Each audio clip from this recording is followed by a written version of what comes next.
Hi guys, if any app in your iPhone is not opening or not responding, then here are the fixes. The very first fix is force restart your phone. So what you have to do, you have to press the volume up button for once, down button once, and then press and hold the right side key, right side power key. Keep it pressed. Do not leave the right side key, and you will see the screen powering off, and after that you will see an Apple logo.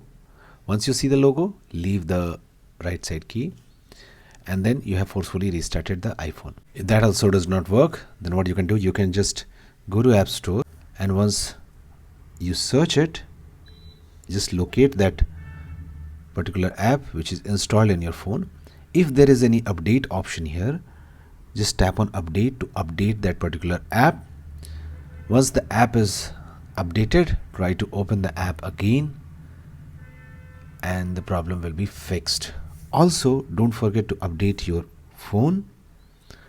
Just go to this gear shaped settings icon and go to general, tap on general and go to software update, tap on it, and if there is any update available for your device, tap on update to update now.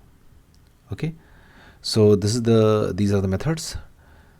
Now if this also does not work, what you can do, you can try reinstalling that app. So just remove that app from your phone, delete that app, and then reinstall it from the App Store.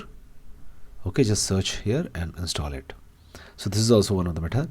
If this is also not working, then what you can do, you can try resetting all settings.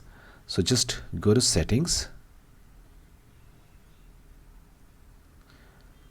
and scroll down and find general, tap on general, scroll down, find transfer or reset iPhone, tap on reset, and finally tap on reset all settings. Okay, enter the passcode if you are prompted to enter the passcode, and just tap on reset all settings. See, this is the last step. This will not delete any data, but will put your phone in the factory settings. All the settings of your phone, including Wi-Fi, passwords, and including all the settings which you have done, will be put in the default position. So this is the last resort. If anything does not work, you can try resetting all settings. No data will be deleted, but only the settings will be reset to the default one. Thanks for watching. Please do like,